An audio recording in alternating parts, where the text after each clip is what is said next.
Live TV, सच सबसे आगे। दोस्तों, मैं अब्बास हफीज हूं। आज बड़े भारी मन से एक व्हाट्सएप वाले शेर से अपनी बात को शुरू करूंगा। आप समझ जाएंगे कि मैं किस तरफ बात करने वाला हूं। ये शेर है, भड़ास कहां तक पाली जाए, गुलामी कहां तक टाली जाए, कुछ है अनभक्त चमचे चाटेंगे जहां तक ना ली जाए। बड़ा दुख होता है कभी कभी बड़े बड़े पत्रकार जो नामचीन हैं, जो अब पत्तलकार हो गए हैं और पूरी पत्रकारिता का नाम खराब कर रहे हैं उनके लेखों को पढ़ के।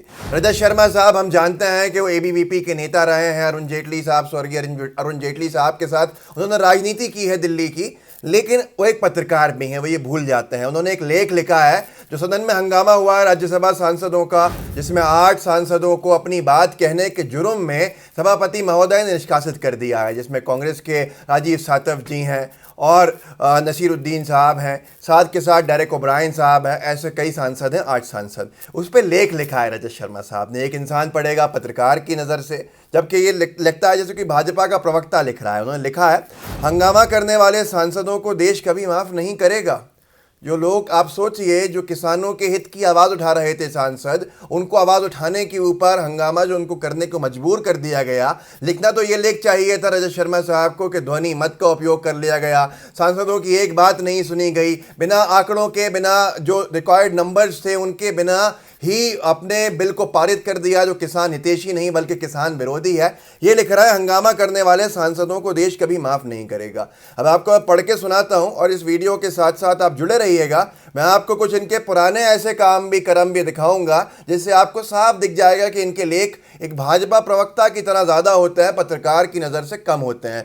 वो आपको मैं पुरानी चीज़ें कुछ दिखाऊंगा, आप खुद देखिएगा। पहले ये सुन लीजिए जो अभी लिखा है। मंगलवार की सुबह देश ने देखा कि डिप्टी चेयरपर्सन हरिवंश अपने घर से चाय लेकर घटनास्थल पर आए और सभी निलंबित सांसदों को खुद चाय पिलाई। ये रजत शर्मा साहब लिख रहे हैं। ये नहीं लिख रहे हैं कि उन्होंने उन सांसदों की कल एक नहीं सुनी और लोकतंत्र की हत्या अपने सामने होने दी। वो सांसद सेलेक्ट कमेटी में बिल को भेजना चाहते थे, वो सांसद डिवीजन ऑफ वोट चाहते थे, पर सभापति महोदय, उपसभापति महोदय सुनते ही नहीं थे। ये नहीं लिख रहा, उनकी तारीफें लिख रहे हैं। ये हरिवंश की मानवता थी। ये उनके बड़े दिल और उच्च नैतिक मूल्यों को दिखाता है। जो कानून बनाते हैं वही नियमों की धज्जियां उड़ाने लगेंगे। नियम तो ये भी था रजत शर्मा साहब कि अगर एक भी सांसद कह दे कि मुझे मतदान चाहिए, डिवीजन ऑफ वोट चाहिए, सेलेक्ट कमेटी को भेजना है इस बिल को, तो आप उपसभापति महोदय को भेजना पड़ता, लेकिन उन्होंने नहीं भेजा। फिर भी ठीक है, शिष्टाचार की परवाह नहीं करेंगे तो वह आम आदमी सम्मान की उम्मीद कैसे कर सकते हैं। अब ये सारी चीज़ें उन्होंने भक्ति के अंदर लिखी हैं, लेकिन इसके बाद इन्होंने डिटेल में लिखा है उस बिल की तारीफ है। मतलब एक भाजपा प्रवक्ता भी आज शर्मा रहा होगा कि शायद उसको बहुत जल्दी उसके पद से हटा दिया जाएगा, क्योंकि रजत शर्मा जी एक टफ कंपटीशन दे रहे हैं। मैं आपको इस बिलों के बारे में, जो इन्होंने इन बिल जो अध्यादेश है उनके बारे में लिखा है, वो पढ़ूंगा एक हल्का सा, और फिर दिखाऊंगा कैसे इन्होंने सांप्रदायिकता फैलाने की कोशिश की थी। कुर्बानी के वक्त एक गौ हत्या पर लेख लिख दिया था। साथ के साथ कैसे इन्होंने चीन में विजय घोषित कर दिया था मोदी जी को, चीन का नाम लिए बिना। जब मोदी जी चीन का नाम लेने में घबरा रहे थे तो ये चीन को डरा हुआ बता रहे थे। ऐसे कई लेख हैं, हम चर्चा करेंगे, जुड़े रहिए। इन्होंने लिखा इस लेख में आगे, कृषि विधेयकों के मुद्दे पर कांग्रेस डबल गेम खेल रही है। आप क्या भाजपा के प्रवक्ता है माननीय? कुछ समय पहले ये था वो था, अजय माकन जी ने राहुल जी के बगल में बैठकर पार्टी के 2019 के चुनावी घोषणा पत्र को जारी किया था। ये सारी बातें। उसके बाद अगले पारा में लिखा, ये पहली बार नहीं है जब कांग्रेस ने इस तरह की रणनीति अपनाई है। जब 2014 में मोदी सरकार भूमि अधिग्रहण बिल लाई थी तो राहुल गांधी ने गवर्नमेंट को सूट बूट की सरकार कहा था। भैया, भूमि अधिग्रहण बिल तो कांग्रेस की सरकार ने पारित किया था और मोदी सरकार ने उसको, जो किसान हितैषी बिल था, पूरी तरह से किसान विरोधी और उद्योगपति मित्रों का जो हितैषी बना दिया था। इसलिए लोग आपत्ति कर रहे थे। लेकिन ये क्या लिख रहे हैं देखिए। अब आगे लिखते हैं, लेकिन अब वक्त बदल गया है। भारतीय किसानों ने अब देख लिया है कि मोदी सरकार ने पिछले 6 सालों में कैसे उनकी मदद की है। मतलब यार, इंतहा है, हर चीज़ की एक हद होती है। पूरी की पूरी गोदी मीडिया भी शर्मा जाए कि सारी हदें पार कर दी। रजत शर्मा साहब, हम लोग आपको बचपन से देखते आ रहे हैं, बहुत ज़माने से देख के आ रहे हैं। ये चीज़ें शोभा नहीं देती। या तो पुराना जो आपकी राजनीति थी उसको जुड़ जाइए। आगे लिखा उन्होंने कि फसल बीमा हो, मुद्रा कार्ड हो, प्रत्येक किसान के खाते में पैसा हो। अब भारतीय कृषि का चेहरा बदलने के लिए सरकार ये नए बिल लेकर आई है।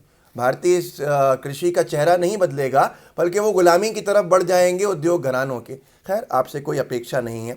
आखिरी में इन्होंने लिखा है, ये निश्चित रूप से ग्रामीण अर्थव्यवस्था का चेहरा बदल देगा और इसको भारतीय अर्थव्यवस्था पर भी काफ़ी सकारात्मक प्रभाव पड़ेगा, जो वर्तमान में कोविड महामारी के कारण संघर्ष कर रही है। तो ये सारी चीज़ें इन्होंने लिखी हैं। अब मैं आपको पीछे लेके चलता हूँ, पीछे लेके आपको जाऊँगा तो आपको समझ में आएगा इन्होंने क्या कहा है यहाँ पर, कि ये चेहरा बदल देगा ये बिल, मतलब ऐतिहासिक बिल है।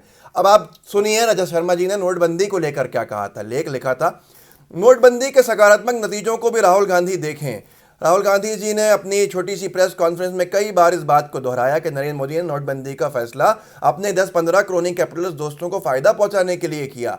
क्या कह रहे हैं, नोटबंदी का फायदा देखिए, और ये कह रहे हैं राहुल गांधी की छोटी सी प्रेस कॉन्फ्रेंस। ये पत्रकार हैं या नहीं है, अब छोड़ दिया है या पहले के ज़माने में चले गए, मुझे नहीं मालूम। एक और खबर छपी थी नोटबंदी के दौरान, this Arun Jaitley interview will change the way you think about Modi governments demonetisation policy. ये इंटरव्यू अरुण जेटली जी का जो लिया है रजत शर्मा साहब ने, ये बदल देगा आपका नज़रिया जो आप नोटबंदी के हिसाब से मोदी सरकार की पॉलिसी को देखते हैं। अब आप सांप्रदायिकता पे आइए, क्योंकि ये तो आपने देख लिया, नोटबंदी की तारीफ़ें की थी, अब कृषि बिलों की तारीफ़ें कर रहे हैं। चलिए पीछे चलते हैं तो कितना इनकी बात में दम है। रजत शर्मा's ब्लॉग इंडिया टीवी, गौहत्या को हर हालत में रोका जाए। अब यहाँ पर इन्होंने आगे इसके अंदर किस तरह से सांप्रदायिकता फैलाने की कोशिश की थी। कुर्बानी से पहले 25 जुलाई 2020 का ये लेख है। शुक्रवार रात को आज की बात शो में इंडिया टीवी ने खबरें दिखाई कि कैसे पुलिस ने गुजरात, उड़ीसा, महाराष्ट्र और तेलंगाना में तस्करों से गाय बरामद की। पुलिस के मुताबिक अगले हफ्ते बकरीद पर कुर्बानी के लिए सैकड़ों गायों को पिकअप ट्रक और कंटेनर में भरकर ये तस्कर इन्हें ले जा रहे थे। सबसे ज़्यादा शर्मनाक बात यह थी कि तस्करों ने अपनी गाड़ियों में गायों को इस तरह से भरा हुआ था जिससे वो ऐसे ही घुटन से मर जाएं। ये हालत है इनकी। चाहे सांप्रदायिकता फैले, लोग बजरंग दल, और ये भी इसमें कहा था कि बजरंग दल के नेताओं ने कहा इनसे। चीन के मामले को छोड़िए, रूस के मामले पर आइए कि रूस के लिए इन्होंने क्या ट्वीट किया था जिस पे किस तरह से ट्रोलिंग हुई थी इनकी। मतलब सीधे सीधे एक प्रवक्ता शर्मा जाए या ये भाजपा के मुख्य प्रवक्ता हैं, ऐसा लगता है। मैं इसलिए बता रहा हूं कि अगली बार जब आप इनके डिबेट्स देखें, आप इनके टीवी शोज देखें, इनकी न्यूज़ देखें, तो मन बना के देखिएगा कि एक पत्रकार नहीं बल्कि भाजपा के एक वरिष्ठ नेता आपसे बात कर रहे हैं। पीएम इनका ट्वीट है आपके सामने है, रजत शर्मा साहब का। पीएम नरेंद्र मोदी की आज व्लादिमीर पुतिन से हुई बातचीत इसलिए सफल हो पाई क्योंकि पिछले 6 साल में मोदी ने मेहनत करके पुतिन से अंतरंग रिश्ते बनाए। आज की ये बात भारत के सुरक्षा कवच को मजबूत करेगी और चीन के लिए चेतावनी साबित होगी। अंतरंग रिश्ते किसे कहते हैं रजत शर्मा जी?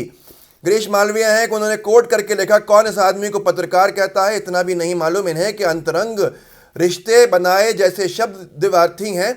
आमतौर पर इस वाक्यांश को महिला पुरुष के बीच अवैध संबंध को बतलाने में इस्तेमाल किया जाता है। भाई, या तो अब इसमें महिला व्लादिमीर पुतिन जी को कह रहे हैं रजत शर्मा साहब, या मोदी जी को कह रहे हैं, या ये अपने संघ के दिनों को याद कर रहे हैं आरएसएस की शाखाओं के, जहां इस तरह के रिश्ते कैसे होते हैं। मैं बोलूँगा नहीं, आप समझ जाएंगे कि मैं किस बात पे बात कर रहा हूँ। आरएसएस जिसके लिए मशहूर है।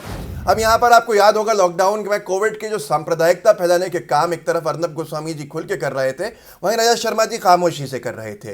एक बांद्रा के स्टेशन के ऊपर भीड़ गई थी मजदूरों की, हमारे जो श्रमिक लोग थे उनकी ट्रेन पकड़ने के लिए, जिस अफवाह के चलते जिसमें उनको पता चला था कि ट्रेनें चलने वाली हैं। रजत शर्मा साहब ने उस पूरी भीड़ को मस्जिद से जोड़ दिया था। बाद में माफ़ी मांगनी पड़ी थी क्योंकि इन पर केस हो गया था, वहाँ वारिस पठान ने केस कर दिया था, सारी चीज़ें हुई थी। इन्होंने कहा था मुझे पता नहीं था, मैंने गलती से खबर दिखा दी, हमने इसको क्रॉस चेक नहीं किया। जब डर गए थे, एक्सपोज हो गए थे।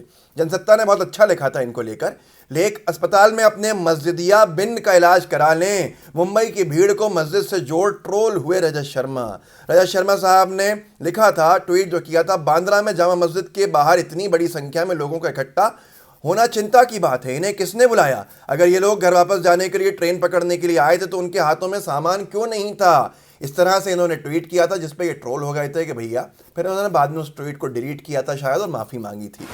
चीन के मामले के अंदर आपने देखा ही था कि मोदी सरकार पूरी तरह से घिरी हुई थी। यही लोग हैं जो मोदी सरकार को बचा के बाहर निकल आए हैं, नहीं तो चीन अभी भी घुसपैठ करा बैठा है और पूरी तरह से भाजपा की नाकामी दिख रही है। कांग्रेस को पानी पी पी के कोसने वाले गोदी मीडिया के लोग अब भाजपा को कैसे बचाते हैं। इन्होंने एक खबर चलाई थी, एक पट्टी चलाई थी अपने टीवी शो के अंदर, वो आप देख सकते हैं स्क्रीन पे। चीन ने खुद माना नरेंद्र मोदी से डर लगता है। मैंने आपको एक वीडियो उस वक्त बना के दिखाया भी था। क्या लिख रहे हैं ये? जब चीन ने हमारे 20 सैनिक शहीद कर दिए तो उसके बाद की खबर है ये खबर है तकरीबन जो ये समझ लीजिए कि मई जून के आसपास की। चीन ने खुद माना नरेंद्र मोदी से डर लगता है।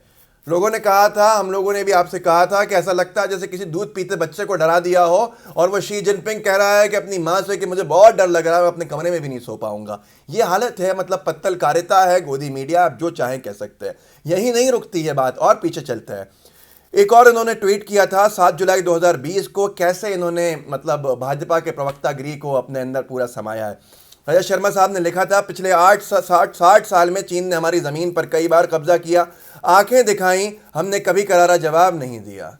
इस बार मोदी ने हिम्मत दिखाई, चीन के हाथ मरोड़े तो टेंट और टैंक वापस चले गए।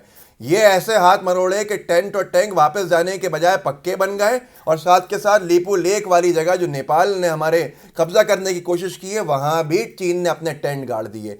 ये किस बात की पत्रकारिता है, ये समझ में नहीं आता। मैं फिर कहूँगा कि अगली बार याद रखिएगा कि आप एक भाजपा के मुख्य प्रवक्ताओं में से एक को सुन रहे हैं।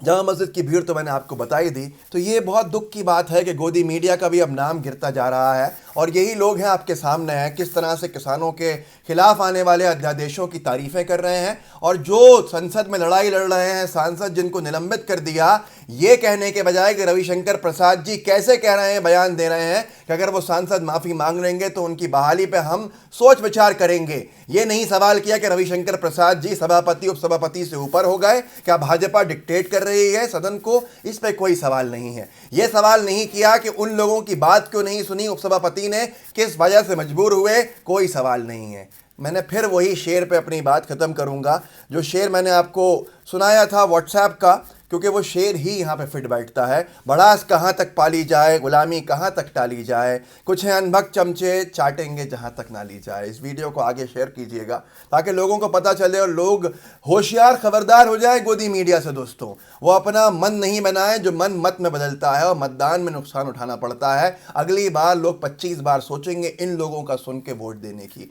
शेयर कीजिएगा अपने व्हाट्सएप ग्रुप्स के अंदर, जहाँ जहाँ कर सकते हैं, ताकि ज़्यादा से ज़्यादा लोगों तक पहुँचे। हमारे नए चैनल LTV को सब्सक्राइब कीजिएगा, डिस्क्रिप्शन बॉक्स में लिंक है उसका।